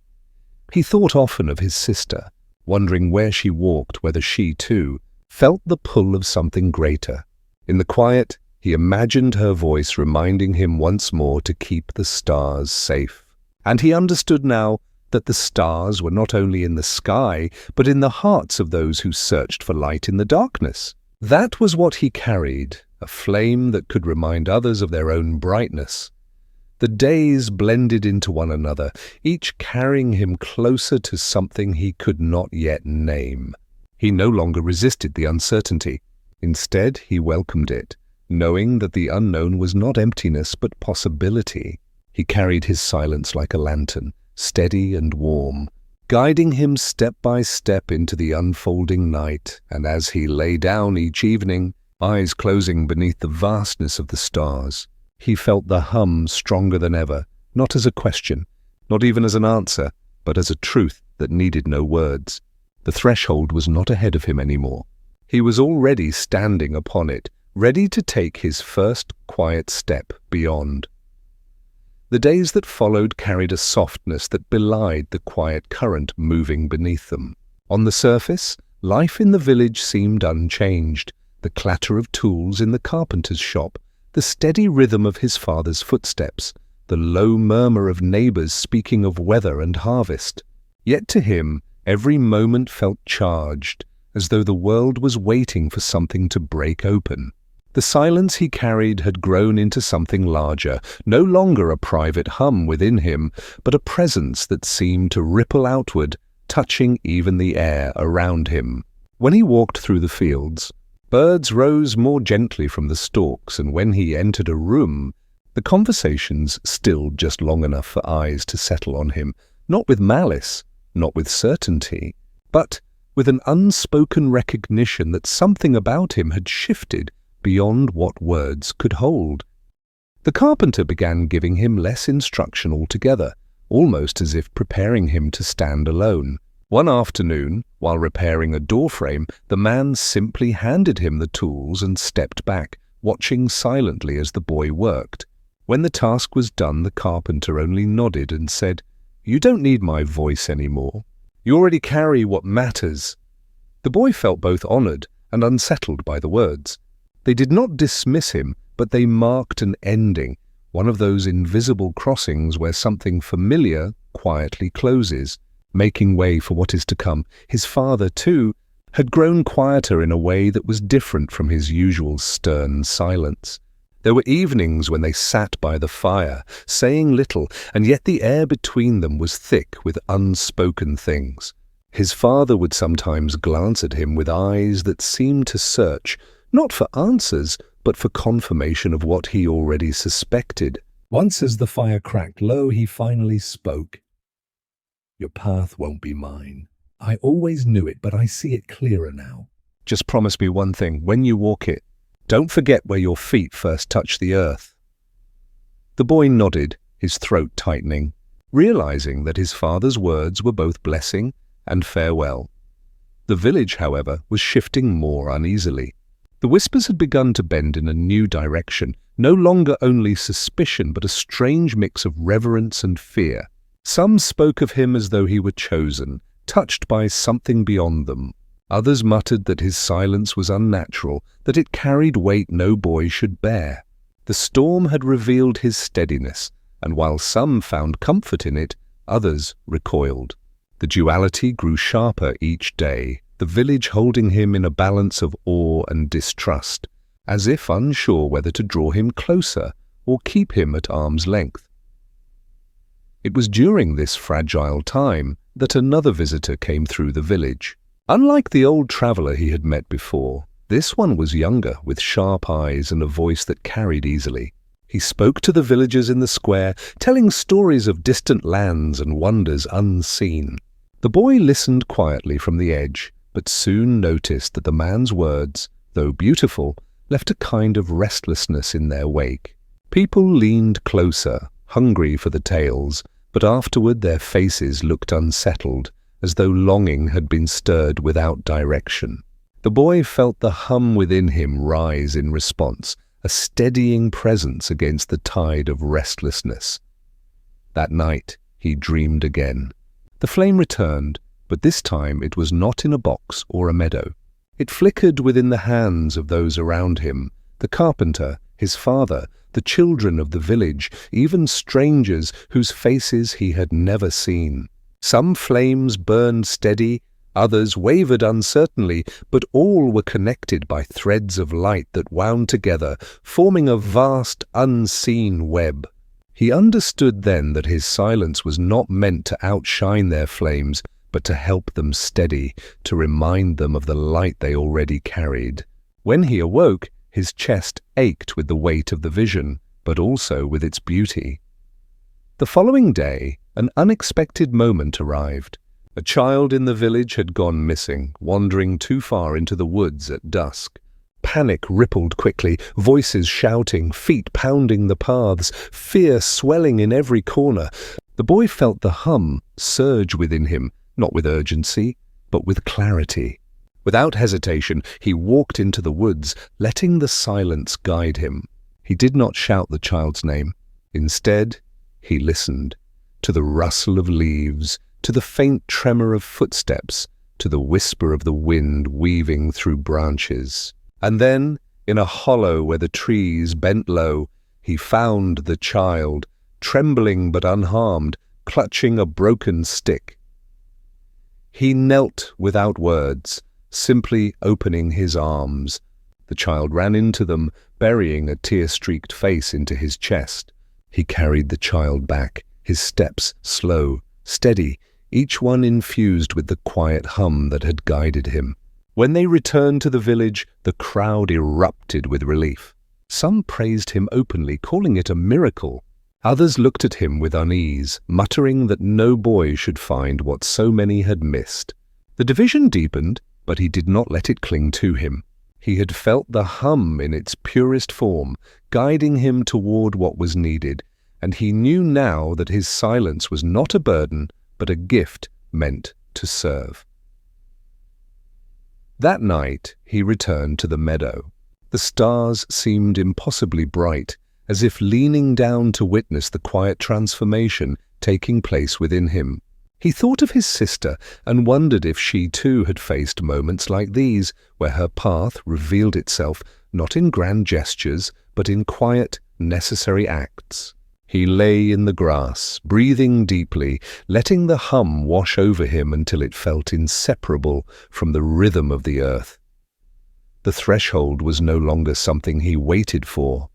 It had already begun to open, piece by piece, through every choice, every silence, every dream. And though the road ahead was still hidden, he understood now that he was not walking toward it blindly. The flame would guide him, steady and true, not to make him more than he was, but to help him remain exactly what he was meant to be. A quiet bearer of light in a world that often forgot how to listen. He closed his eyes with that truth resting gently in his chest, the meadow breathing around him, the stars shimmering above, and the hum carrying him deeper into the night, where dreams and waking life slowly dissolved into one. The morning after he lay in the meadow, something in him felt different, though he could not name it. It was as if the night had carved a deeper stillness into his bones, one that made every sound, every breath of wind, every shift in the earth more alive. The silence inside him no longer pressed outward as a burden. Instead, it had become like a quiet river, flowing steady and sure.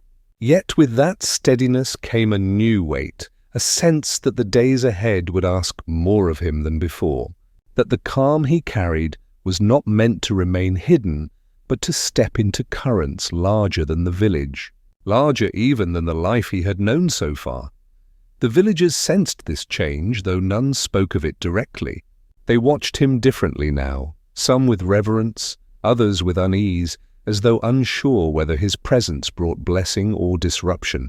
His father, though proud of him for finding the lost child, seemed restless in his silence, as if he knew that his son's place among them was becoming less certain.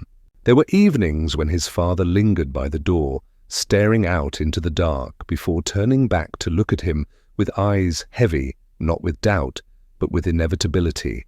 The carpenter, too, began to distance himself gently, no longer correcting, no longer guiding, as though he understood that the boy was crossing into a space beyond apprenticeships, beyond lessons shaped by tools and timber. It was during this fragile balance that another storm approached, not of wind and rain, but of people. A group of travelers arrived from the north, weary and searching, their faces lined with the marks of hardship. They spoke of villages torn by hunger, of communities fractured by fear, and of a longing for places where steadiness could be found. They came seeking rest, but also direction, and the village welcomed them cautiously, offering food and shelter in exchange for their stories. Among them was a woman whose presence unsettled the air around her. Her gaze was sharp yet tired, her voice low but commanding. She watched him longer than the others did, not with suspicion, but with an intensity that made him feel as though she could see the threads of his silence weaving beneath his skin. One evening, as the fire crackled low, she approached him where he sat at the edge of the gathering. She did not ask questions, nor did she attempt to fill the air with talk. Instead, she simply sat beside him, letting the silence stretch until it was no longer uncomfortable, but necessary. At last, she said, "The stillness you carry, it isn't meant to end here. Do you feel it too?" He did not speak, could not, but the way his eyes lifted to hers was enough. She nodded slowly, as though she had expected the answer before she asked. "Then know this," she continued. "There are those beyond these fields who have forgotten how to hear themselves, who have lost the thread that binds them to one another. What you hold could remind them, but only if you are willing to walk beyond the edge of what is safe." Her words lingered long after she left, echoing in the chambers of his mind like the steady toll of a distant bell. He did not know if he was ready, nor if readiness was even possible. Yet deep within the hum stirred again, not in resistance but in agreement. The meadow, the flame, the finding of the child, all of it had been preparation, each moment a step toward this widening horizon. That night, his dreams deepened once more. He found himself standing at the edge of a vast plain, the stars above burning brighter than he had ever seen. In the distance were countless figures, each holding a small flame, many flickering weakly, some nearly extinguished. A path stretched between him and them, not paved but woven from light itself, strands of it drawn from his silence, as though his very stillness created the way forward. When he awoke, his chest was heavy with both fear and resolve. The days that followed pressed him further. The villagers, though grateful for his presence, began to whisper more boldly that perhaps he was not meant to remain. Some spoke it as hope, that his gift might reach others. Others spoke it as relief, that his strangeness might finally leave them. His father wrestled with both, caught between love and inevitability. One evening, unable to hold back, his father placed a hand on his shoulder and said, "When you go, and I know you will, do not carry shame for leaving." A river must move. It was never meant to stay in one place. The boy closed his eyes at those words, letting them sink deep. They did not erase the ache of departure, but they steadied him for what was coming. He began to spend more time in the meadow again, lying beneath the sky, listening for the hum, strengthening his bond with it. Each visit felt like sharpening a blade, not for battle, but for clarity, preparing him to walk a path where noise and confusion would try to drown what he carried. The woman from the traveling group continued to watch him, though she never pressed. She seemed to understand that his silence was its own answer, that words would only disturb what was forming within him. Before she and her people left, she approached him once more. In her hand, she carried a small piece of cloth woven with simple patterns. She pressed it into his palm and said, "For when the path feels uncertain, it will not show you the way, but it will remind you that even silence can be held." He kept the cloth close, not as a talisman of power, but as a tether to the moment, a reminder that what he carried was not meant to isolate him, but to connect him. As he watched the travelers depart, he knew that his time in the village was nearing its own ending, just as theirs had. Yet endings were not final, he understood now. They were crossings, doors that opened only because one had the courage to walk through. The whispers in the village grew louder with each passing day, carrying both expectation and unease. His presence had steadied them in storms, guided them in crisis, but now it felt too large for their narrow lanes and quiet fields. Even the meadow, once infinite in its stillness, began to feel less like a sanctuary and more like a threshold. He was standing not only at the edge of the meadow, but at the edge of the life he had always known.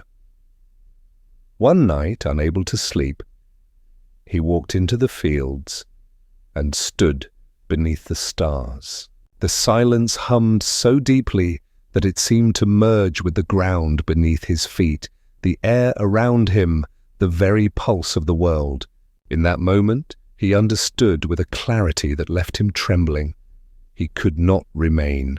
To stay would be to deny what had been given to him, to bury the flame within rather than let it guide others. The fear of leaving, though sharp, was outweighed by the truth of what he carried.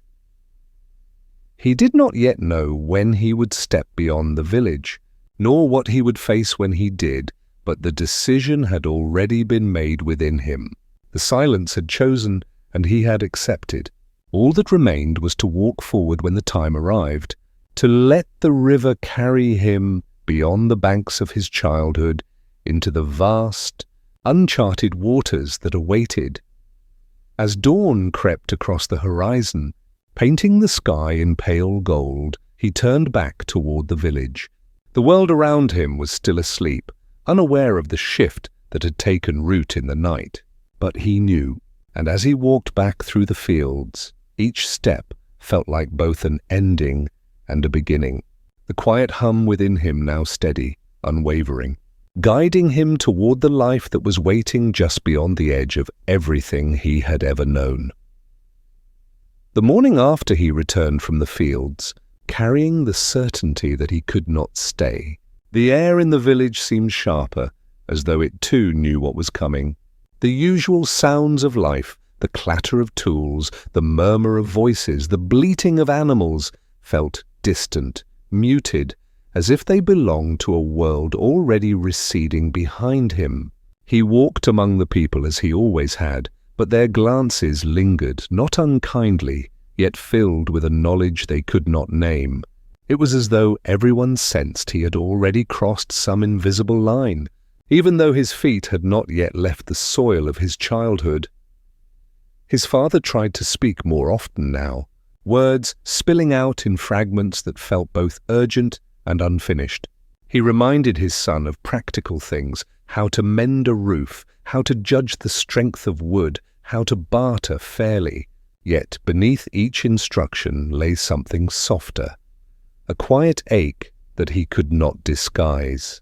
One evening, as the sun dipped low and cast the sky in a trembling orange, his father finally set down his tools and looked at him as if memorizing his face. "The world will not always welcome your silence," he said, "but it will need it more than it knows. Carry it well." The boy nodded, though he knew his father's words were not meant to be answered, but carried, tucked into the chambers of his being like the cloth he still held from the travelling woman.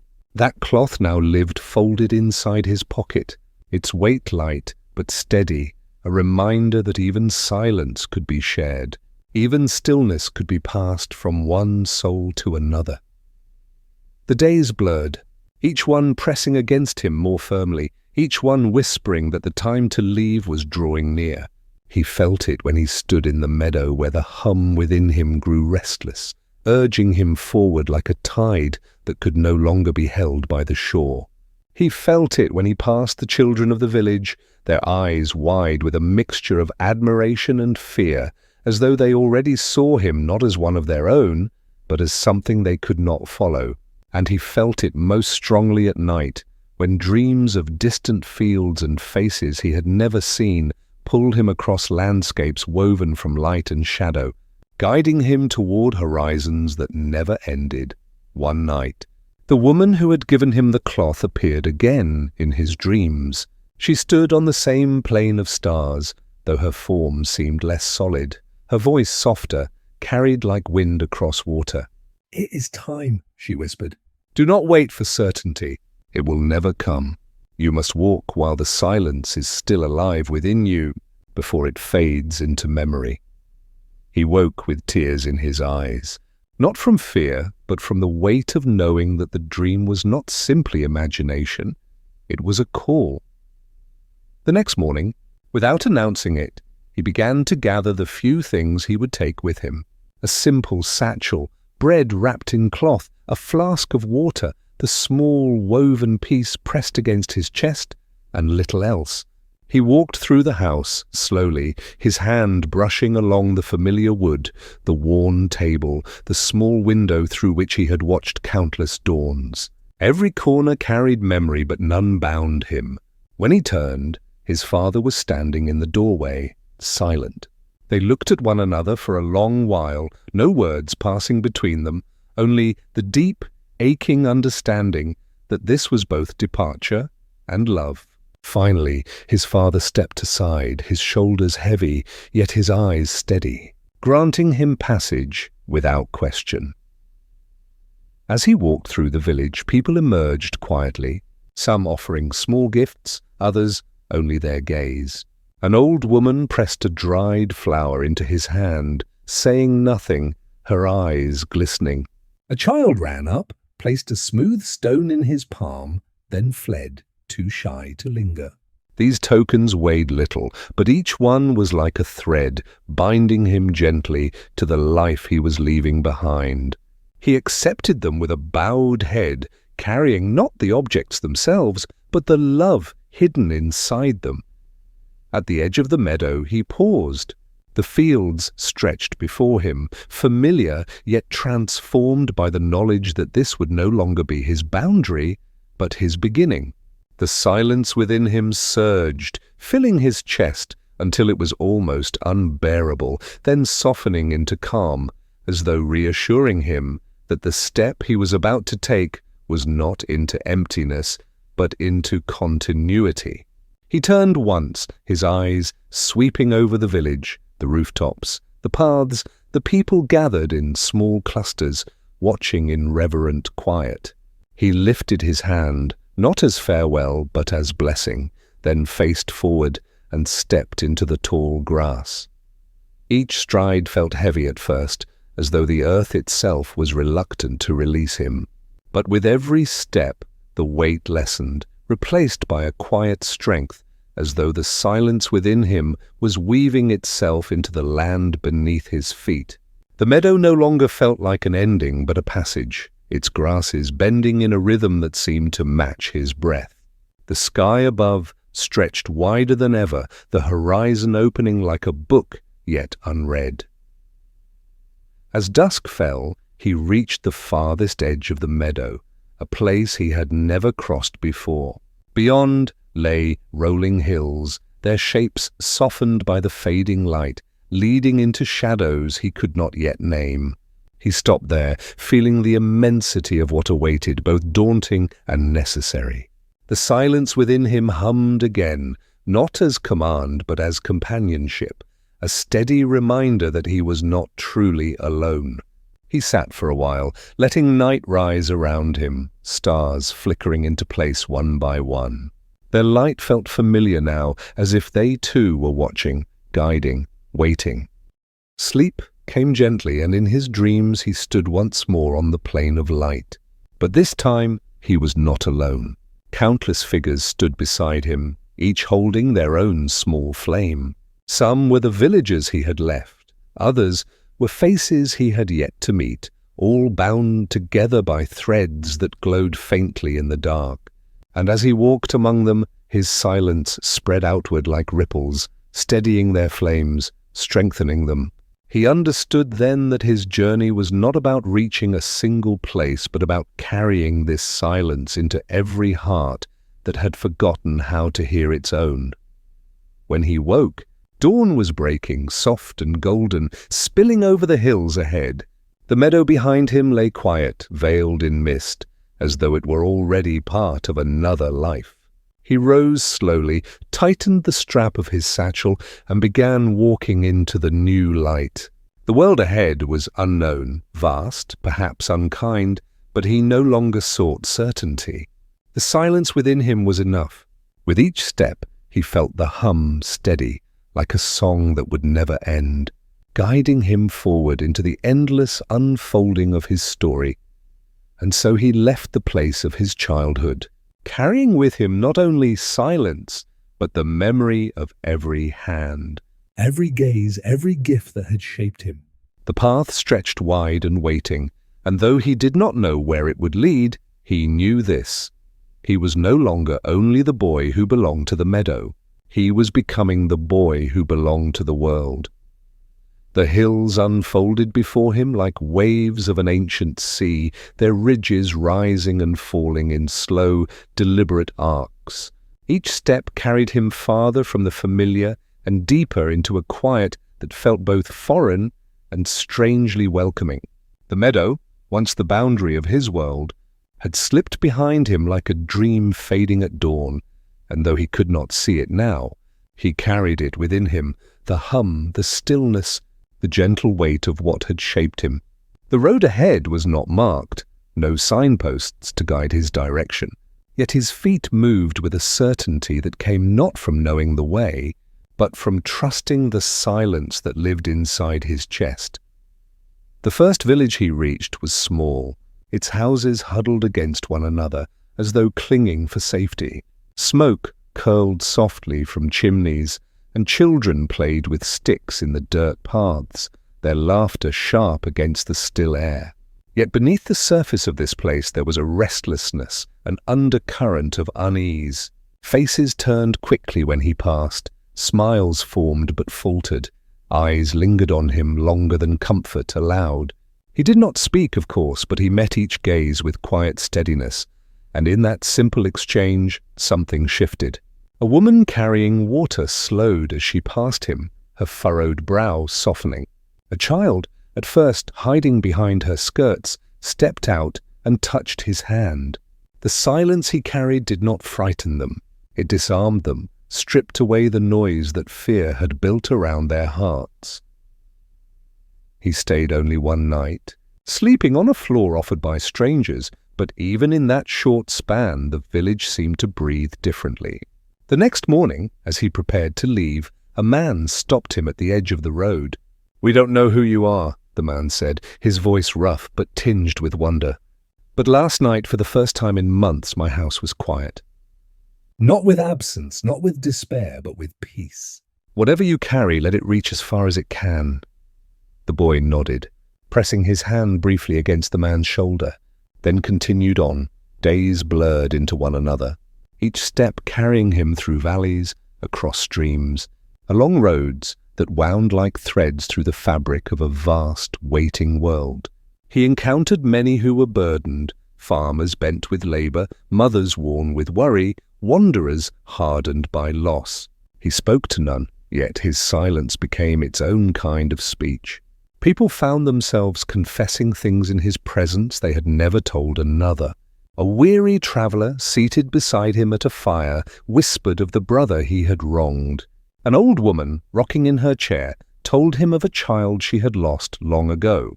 They expected no answers, no solutions, only the stillness that gave their voices room to breathe. When they finished, they often wept, not from sorrow alone, but from relief, as though the silence had gathered their pain and set it gently down. With each encounter, he began to understand the gift more clearly. It was not power in the sense others might imagine. It was not a shield or a weapon. It was a mirror reflecting back to people the truths they already carried but had forgotten how to face. His silence gave them permission to listen to themselves, and in giving that, he too grew lighter, more attuned to the quiet rhythms that pulsed beneath the world's noise. Seasons shifted. He walked beneath trees, shedding their leaves like fragments of old songs, through rains that soaked him until he shivered, across fields where snow lay soft as sleep. The silence within him never faltered. Instead, it deepened, expanding outward like ripples in water, touching places and people he could not even see. Sometimes he wondered if the meadows still remembered him, if his father looked toward the horizon, hoping for his return. The ache of that thought never left him, but it no longer bound him. It was not absence he carried, but connection stretched across distance, like a thread that could not break. There were moments, too, when weariness pressed hard against him, when the loneliness of the road felt heavier than his satchel. On those nights he would take out the woven cloth the woman had given him and hold it close, its threads rough yet comforting against his skin. He would close his eyes and listen to the hum, and it would steady him once more, reminding him that the silence was not his alone. It belonged to all who had ever touched it, all who ever would. Years passed like this, though he did not mark them by calendars or seasons, only by the faces that lingered in his memory. Some remained sharp, others softened into the blur of dreams, yet all of them lived within him, woven into the fabric of his journey. His hair grew longer, his features more lined by wind and sun, but the essence of him did not change. He remained the boy of the meadow, though now he was also the man of the road, the stranger whose silence left places gentler than before he arrived. In time, people began to speak of him as a story rather than a man. Villages passed whispers of the quiet traveller who brought peace without words, who could sit beside the most burdened heart and make it lighter. Some doubted, dismissing it as myth. Others swore they had seen him, had felt the stillness that seemed to breathe through his very presence. He became a kind of legend, not because of deeds done in spectacle, but because of the simplicity of his way. A legend not of triumph, but of tenderness, and as legends do, his story spread beyond his own steps, reaching places his feet never touched. He did not seek this, nor did he dwell on it. For him, the journey remained what it had always been. One step, then another, guided by the silence that hummed like an endless song inside him. One evening, as the sun melted into the horizon, he found himself atop a hill, overlooking a valley where countless lanterns glowed like fallen stars. The sight filled him with a quiet awe, and for the first time in many years, he allowed himself to pause. He sat there until the sky deepened to indigo, until the first stars began to shimmer above, and he realized that his life had become what the meadow had once promised him. He was not a boy bound by a village, nor a man searching for certainty. He was a river of silence, flowing through the world, leaving behind not emptiness, but peace.